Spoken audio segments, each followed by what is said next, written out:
Hey everyone, the Saiyan17 here. How are you guys doing today? I told you guys I would make a video about this in my Q&A, talking about the future of the Dragon Ball Z video games. I didn't have any gameplay recorded, so I quickly made CPUs fight each other, but this video isn't even about the gameplay anyway. I want you guys to listen to me, and I want you guys to focus on what I'm talking about. So listen carefully, guys. Now here is the way I see it. The Dragon Ball Z video game community is divided into two groups. The first group is the Budokai community, and these people are fans of the Budokai series, the Shin Budokai series, Infinite World, and Burst Limit. All these games which are developed by DIMS. Now I've spoken of DIMS in the past, and let me tell you why this developer is the best for the Dragon Ball Z games. DIMS is made up of former SNK and Capcom employees. Let me repeat that for you. Former SNK and Capcom employees. The president of DIMS is Takashi Nishiyama, the man who worked on the original Street Fighter. Without that game, we wouldn't even have Street Fighter. These guys also co-developed Street Fighter 4. So whenever I say the Budokai games are the best, I'm not just making up random shit. If there's anyone who knows how to make fighting games, it's these guys. Now back on topic. I would place myself in this group 100%. What we want in these games is a decent roster, similar to Budokai 3 or Infinite World, where each character feels unique and has their own personalized movesets, keeping the balance in the game. The Budokai games are actually 3D, which is what some people, including myself, have mistaken it for to be 2D in the past. It is 3D, otherwise you wouldn't be able to sidestep. It's just that the gameplay is like a traditional fighting game where it plays like a 2D fighter. Does that make sense? The gameplay focuses more on intense, close-range, hand-to-hand battles to give you, the player, more of a pure technical fighting game experience. These games focus mainly on gameplay and will test your skill. These are definitely the most competitive Dragon Ball Z games ever created. Now the second group we have is the Budokai Tenkaichi group. These people are fans of the Tenkaichi series and Raging Blast. These games were not, I repeat, not developed by DIMS, but they were developed by Spike Chunsoft. These people prefer presentation more so over gameplay. They want a new Dragon Ball Z game to have a huge roster similar to Tenkaichi 3. But let me tell you the problem with that. When you have over 150 characters in a game, it's extremely hard to balance it. It's extremely hard for every single one of them to be unique and have their own personal movesets. This is why the Tenkaichi series and even Raging Blast has so many clone characters with similar fighting styles and similar movesets. And you Tenkaichi fans know exactly what I'm talking about. Many characters in that game are just clones of one another. And that's what makes the gameplay easy to pick up and play. There isn't much to learn. Since these games are fully 3D and have large stages, the gameplay is less hand-to-hand and more long-range. You're free to fly around, shoot ki blasts, shoot energy waves in every direction, and it even has some level of destructible environments. It focuses more on giving the players that Dragon Ball Z feel from the anime rather than being a pure fighting game.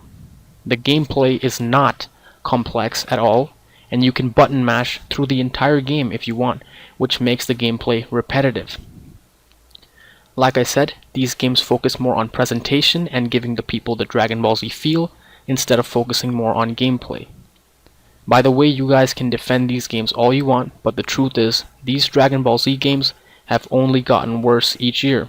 Raging Blast was a dumbed down version of Tenkaichi, and then Spike Chunsoft and Namco Bandai later released Ultimate Tenkaichi, which was horrible, and then after that, Dragon Ball Z for Kinect, which is the worst. So these guys have had many chances to make a good Dragon Ball Z game, but they just kept making them worse and worse. So now I'm going to show you a chart that I have created myself. This will help you guys understand much better and also give you guys a visual look to what is happening. I call this the golden age of Dragon Ball Z games. Why? Because this is when we had all the best Dragon Ball Z fighting games. This is when the games were competitive, this is when people loved them, and this is basically Dragon Ball Z at the peak of gaming. As you can see on the top, we have Atari. Atari was the publisher of the Dragon Ball Z games during the Golden Age. Now as you can see, we have two branches. These two branches are connected to the developers. These guys are the ones who are responsible for developing and making the game. As you can see, they are the ones I spoke of. We have Dimps on the left and Spike on the right. Dimps, as you can see, started this whole thing in 2002. Without them, the Dragon Ball Z games wouldn't even be as big as they are. So they made Budokai in 2002, Budokai 2 in 2003, Budokai 3 in 2004, Shin Budokai in 2006, Shin Budokai Another Road in 2007, Burst Limit in 2008, and Dragon Ball Z Infinite World in 2008. And then we move to Spike on the right, who made Dragon Ball Z Budokai Tenkaichi in 2005, Tenkaichi 2 in 2006, and Tenkaichi 3 in 2007. And that, my friends, is the end. What happened after that was what caused this whole mess. Atari lost its gaming license to Namco Bandai in 2009. As you can see from the list, the last good Dragon Ball Z game we got was Burst Limit and Infinite World in 2008. So that was the end of the golden age of Dragon Ball Z games. Now that was the most simple way I can explain it to you people. I created the chart and I showed you. Hopefully you understood that. Now we move on to what I like to call the dark age of Dragon Ball Z games. This is where we are right now, currently. As you can see from the top, Atari is no longer with us because Namco Bandai now has the license for Dragon Ball Z games. That's why the games are getting worse. Also, another thing you can see is that Dimps is completely out of this picture. They are no longer getting to make the Dragon Ball Z games. So let's look at Spike, because this is where the dark age starts. Now you guys remember Spike from the previous chart, the people who worked on the Tenkaichi games? Look at the games they have made for us. Dragon Ball Raging Blast in 2009, Dragon Ball Z Tenkaichi Tag Team 2010, Raging Blast 2 2010, Ultimate Tenkaichi in 2011, and Dragon Ball Z for Kinect in 2012. Every single one of those games is a step down. It's a downgrade of what we had before. Look how many games they made. 5 games, meaning they had 5 opportunities. Namco Bandai gave them 5 chances to make a good Dragon Ball Z game on the current gen consoles. Raging Blast was a dumbed down version of Tenkaichi. Tenkaichi Tag Team was pretty crap. Ultimate Tenkaichi was a pile of trash. And Dragon Ball Z for Kinect is probably the worst one. Worst Dragon Ball Z game ever made. So you're telling me that you want these people to represent the Dragon Ball Z games? The only thing these guys have done is make the games worse.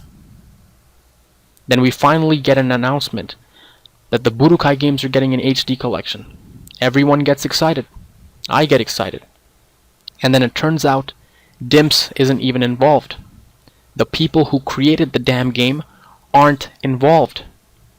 Namco Bandai gets a developer no one has even heard of, called Pyramid, as you can see on the left. And these guys remaster the game in HD. Cool. I have nothing bad to say about that. These guys did an excellent job with making the game in HD. But guess what? Namco Bandai, this was your chance to bring back Budokai. But you didn't even care to do it properly. You left out Budokai 2. And you didn't even bother adding an online mode.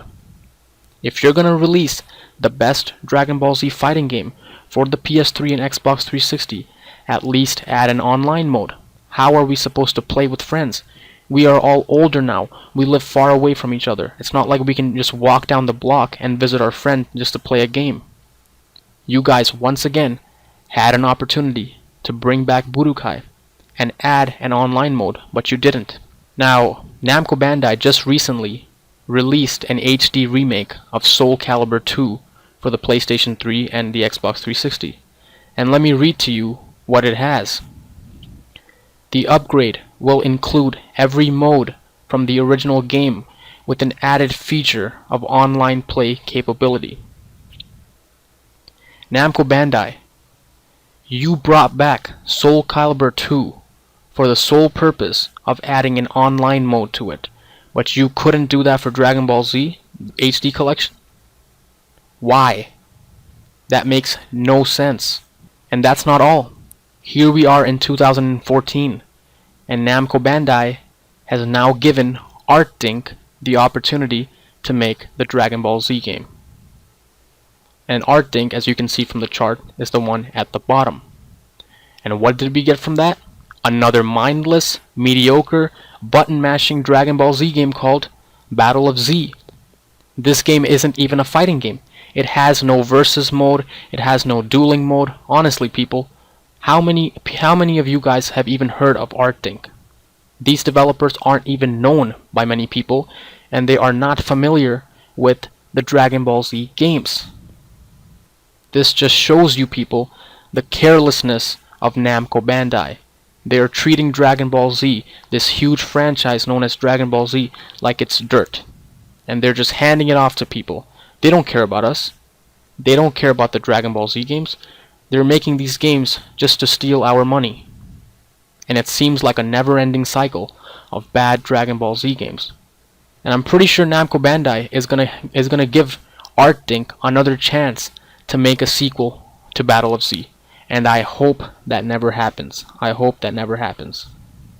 But if it does, you guys can come back and tell me. You guys can come back and see that I was correct. Now I just proved to you people, I showed you people the current state of the Dragon Ball Z games. Namco Bandai is literally killing the Dragon Ball Z franchise. They are digging the grave more and more, deeper and deeper with each release. Let me ask you people something. Do you want Dragon Ball Z to die? I don't. I don't want these bad Dragon Ball Z games. And all you people who are saying we need a Tenkaichi 4 or a Raging Blast 3, no. That's not going to change anything. Look what Spike is doing. They are killing the Dragon Ball Z games. What we need is dimps. We need dimps to come back. We need dimps to restore the Dragon Ball Z games to what they were before. Dimps was the one who made these games popular. You people need to respect them. They need to bring that competitive side of Dragon Ball Z. We cannot have more games like these that take absolutely no skill and are just mindless button mashers. If you make more of those crappy games, the only thing you're gonna do is kill Dragon Ball Z. So my message to you, Namco Bandai, is bring dimps back and have them make a Budokai 4. Those guys made the best Dragon Ball Z games. They mastered it, and they're the ones who are the most familiar with it. And they are the only ones who can restore the Dragon Ball Z games to what they are and what they were. If you can't do that, Namco Bandai, then leave. I've had enough. Give up the damn Dragon Ball Z license because all your games are shit. You guys are making them worse. I would rather have no games than have bad games. You guys are killing the legacy of Dragon Ball Z. And what about you guys, the fans? How come you guys aren't saying anything? I feel like I'm the only one here trying to fix this problem. I'm just a random person like you guys. I can't contact Namco Bandai. It's not like I have their cell phone number. But guess what? I'm still willing to speak out and stand up for what I love. That is Dragon Ball Z. So come on, people. Stop sitting around and accepting this. Speak out and show Namco Bandai that you still care about these games. And that we need a Budokai 4. We need dimps to return. I just showed you the whole thing. This is Dragon Ball Z, people. We can't be button mashing. If you want to be the strongest person in the universe, you gotta have skill. Stop playing these interactive cutscenes and these damn button mashing games.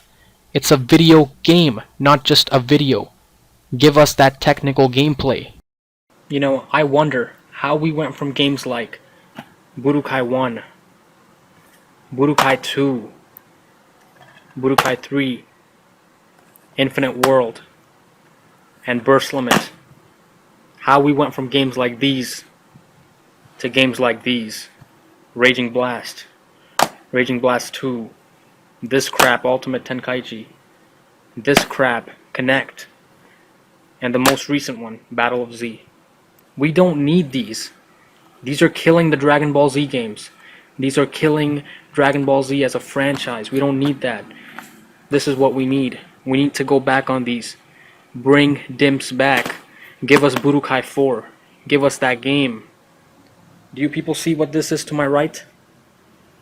This is a PlayStation 4. DualShock 4. We have now entered next generation of gaming. This would be the perfect opportunity to release a Budokai 4. To start off fresh. Give us that Budokai 4 on that PlayStation 4. Enter the next generation with something big and fix this mistake.